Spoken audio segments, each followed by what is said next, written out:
오늘의 말씀은 개인적으로는 여호수아에게, 민족적으로는 이스라엘 민족에게, 그리고 믿음의 계승으로는 그 믿음의 후대들에게 기념비적인 사건들을 하나님께서 이스라엘 백성들에게 그리고 우리에게 보여주고 있는 장면입니다. 모세가 어떤 사람이었습니까? 애굽 땅에서 그 이스라엘 백성들이 400년이 넘는 시간 동안 핍박과 억압을 받고 있는 가운데 하나님께서 모세를 들어 그 지팡이를 들어 그들을 젖과 꿀이 흐르는 가나안 땅으로 인도해 내 가십니다. 그리고 애굽 땅에 10가지 재앙을 통해서 그들이 섬기고 있는 신들을 하나씩 심판해 가고 있습니다.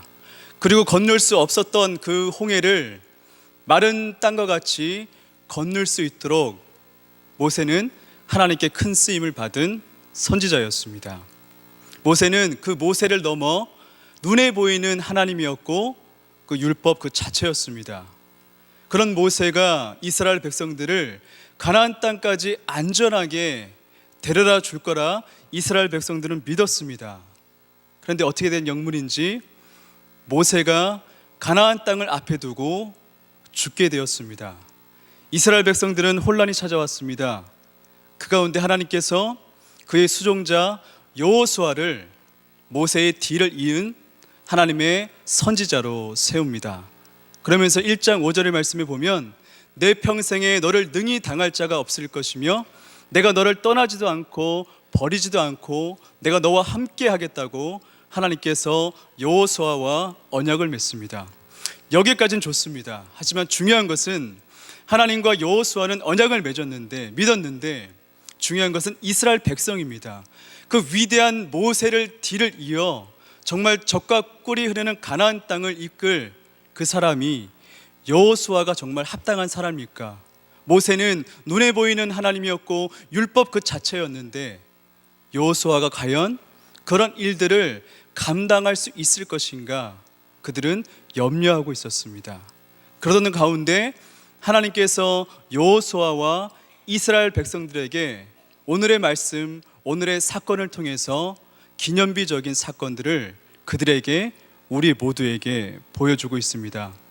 모세가 홍해를 가르고 건넜듯이 여호수아가 요단강을 건널 때 그 요단강을 건너기 직전에 하나님께서 여호수아에게 이런 말씀을 줍니다. 우리 3장 7절 말씀을 한번 보도록 하겠습니다.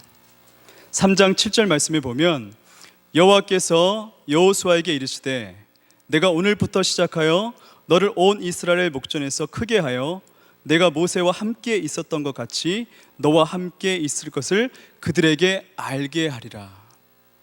그러니까 요단강을 건너기 전에 하나님께서 내가 이 사건을 통해서 내가 모세와 함께 했던 것처럼 너와 함께 한다는 것을 이스라엘 백성들에게 반드시 증명해 보이겠다고 하나님께서 말씀하십니다. 그리고 오늘은 그 요단강을 가르고 건넌 다음에 또한 하나님께서 여호수아에게 말씀을 줍니다. 4장 14절 말씀을 보도록 하겠습니다. 4장 14절 그날에 여호와께서 모든 이스라엘의 목전에서 여호수아를 크게 하심에 그가 생존한 날 동안에 백성이 그를 두려워하기를 모세를 두려워하던 같이 하였더라. 아멘. 이 길갈의 사건을 통해서 12돌을 통해서 하나님께서는 여호수아에게 그리고 이스라엘 백성에게 모세를 뒤이어 젖과 꿀이 흐르는 가나안 땅으로 이끌 하나님의 위대한 사람을 바로 여호수아라는 것을 하나님께서 세워 나가십니다. 성경의 많은 인물들이 이런 기념비적인 사건들을 경험하였습니다. 우리가 잘 알고 있는 다윗이 있습니다. 다윗은 어린 나이에 기름 부음을 받습니다. 기름 부음을 받고 난 뒤 다윗이 바로 왕이 되지 않습니다. 우리가 잘 알고 있는 다윗과 골리앗 전쟁을 통해서 하나님은 다윗을 이스라엘의 왕이 될 거라 선포하십니다. 다윗과 골리앗 전투를 보면 블레셋의 수많은 군사들과 이스라엘의 수많은 군사들이 대치하고 있습니다. 그때 당시에 블레셋과 싸울 수 있는 장수들이 많이 있어요. 다윗의 형인 엘리압도 있었고 아비나답도 있었고 삼마도 있었고 그리고 전쟁에서 단 한 번도 져보지 않은 사울 왕이 있었습니다. 그런데 이상하게 하나님께서는 다윗과 블레셋 전투에서, 다윗과 골리앗 전투에서 어느 누구도 내보내지 않습니다. 시간이 흐른 뒤에 한 어린 청년이 다가옵니다. 그 청년을 하나님께서 다윗과 골리앗 전쟁에 내보냅니다. 그 전쟁을 통해서 어떤 이야기를 듣습니까? 사울은 천천히요, 다윗은 만만이라.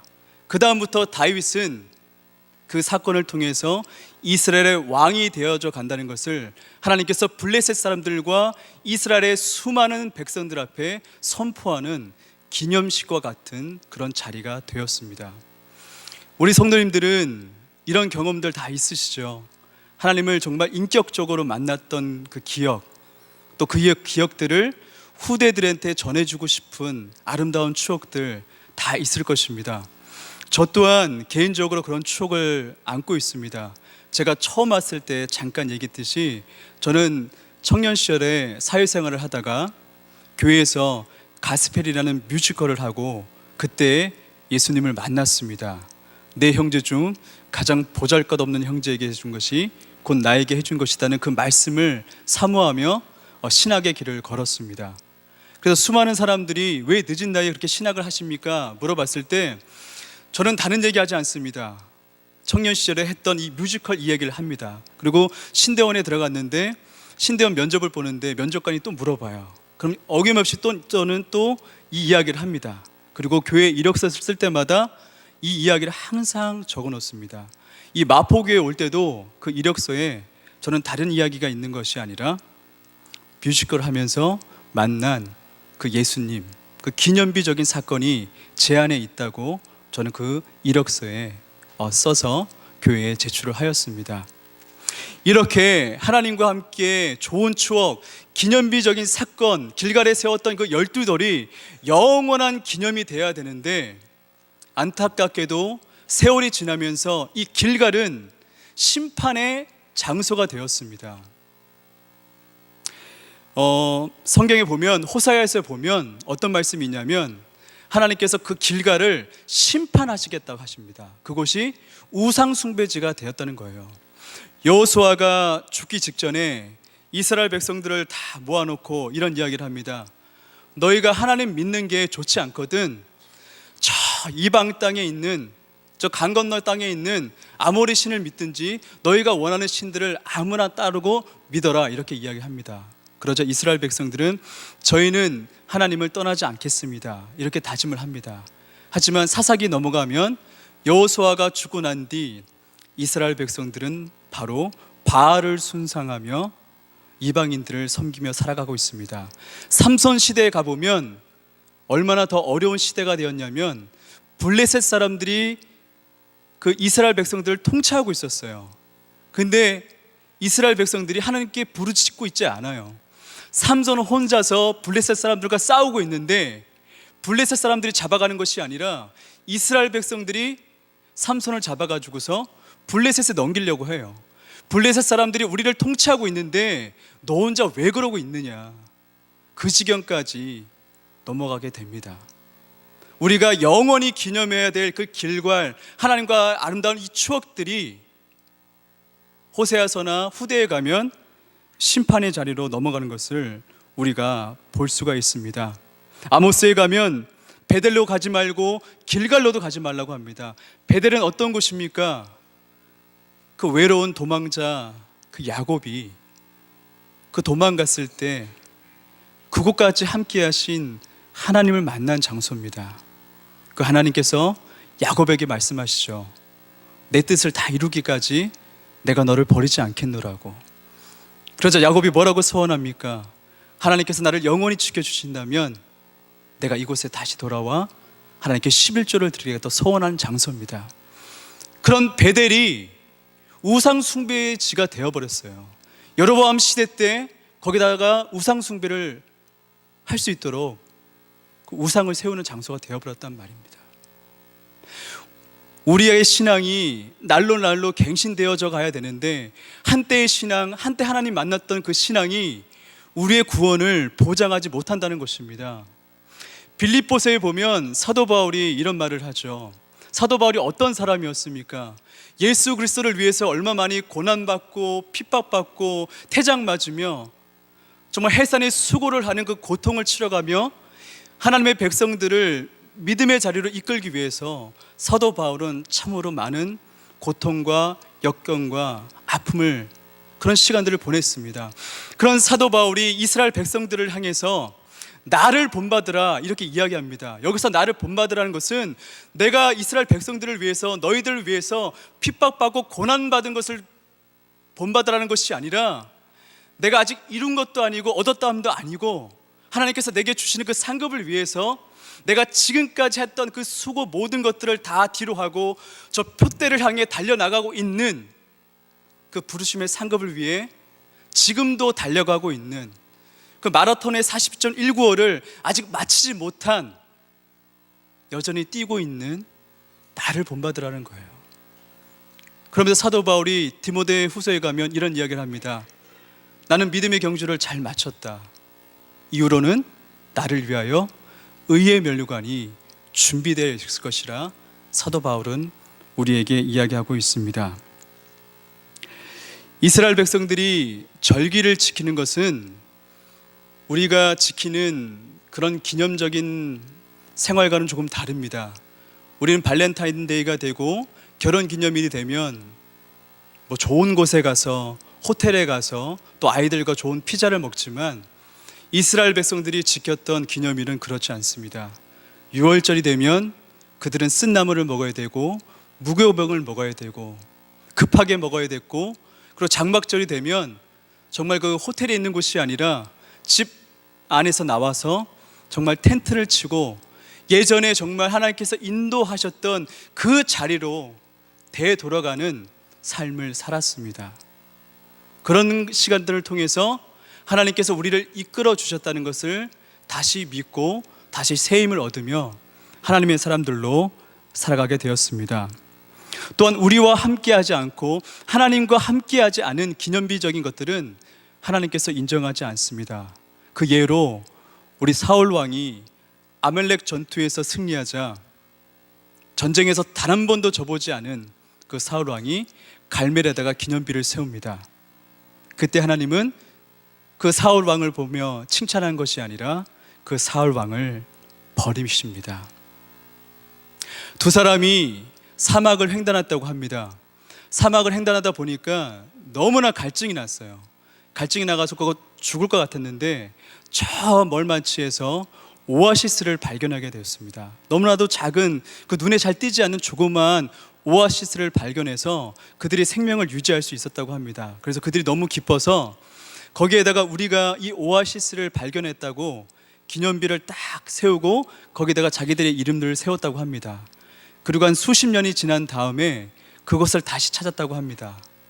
그런데 어찌된 영문인지 그들이 새겨놓았던 이름들은 없어져 버리고 거기에 있던 그 호수만이 더 넓어졌다고 합니다. 무슨 얘기예요? 자신을 위한 그 기념비적인 것들은 사라져 버리지만 모두를 위한 그런 아름다운 것들은 존재하고 영원히 기념된다는 것입니다. 지금까지 삶을 돌이켜보면 하나님께서 인도해 주시 않으신 적이 단 한 번도 없습니다. 저 또한 나의 다 된 것은 하나님께서 이끌어 주셨고 붙들어 주셔서 여기까지 왔다고 고백합니다. 하지만 두려운 것이 있습니다. 지금까지는 괜찮은데 앞으로가 걱정입니다. 하나님께서 나를 더 크게 사용하지 않고 더 번영적으로 더 좋은 곳으로 주지 않으시면 그런 하나님을 기념하지 못할 것 같고 나를 힘들게 하고 나를 고난의 자리로 이끌고 어려운 자리로 내몬다면 그런 하나님을 때로는 내가 외면하지 않을까 겁이 날 때가 있습니다. 사실 우리 모두는 기념비적인 사건들을 다 치르셨습니다. 그것이 무엇입니까? 영원한 기념비적인 사건이 무엇이 있으십니까? 바로 예수 그리스도가 우리를 위하여 십자가에 못 박혀 돌아가시면서 그분이 우리에게 무엇을 주셨습니까? 생명을 주셨습니다. 그거보다 더 큰 기념비적인 사건은 우리에게 없습니다. 이것이 정말 나에게 큰 기쁨과 영광이 된다면 그것을 자녀들에게 전하셔야 됩니다. 자녀들이 그 어머니의 말씀을 듣고 그 아버지의 말씀을 듣고 오늘 읽지 않았지만 4장 24절의 말씀에 보면 여호와를 항상 경외하게 하려고 하나님께서 이 기념비를 세웠다고 합니다. 우리는 기념비적인 사건으로 돌아가셔야 됩니다. 돌아가셔서 하나님을 경외하는 자리로 돌아가셔야 되고 또 우리 후대들에게 전하셔야 됩니다. 그 후대들이 또 하나님을 경험하고 하나님을 경외할 수 있도록 여기 계신 분들이 그 아이들에게, 그 믿음의 후배들에게 하나님의 말씀을 전하셔야 됩니다. 오직 이것만이 우리 안에 영원한 기념으로 남을 것입니다. 기도하겠습니다. 하나님 고맙습니다. 죄로 죽을 수밖에 없는 우리들에게 찾아와 주셔서 우리가 잊혀지지 않는 영원한 기념비적인 사건들을 우리에게 보여주셨습니다.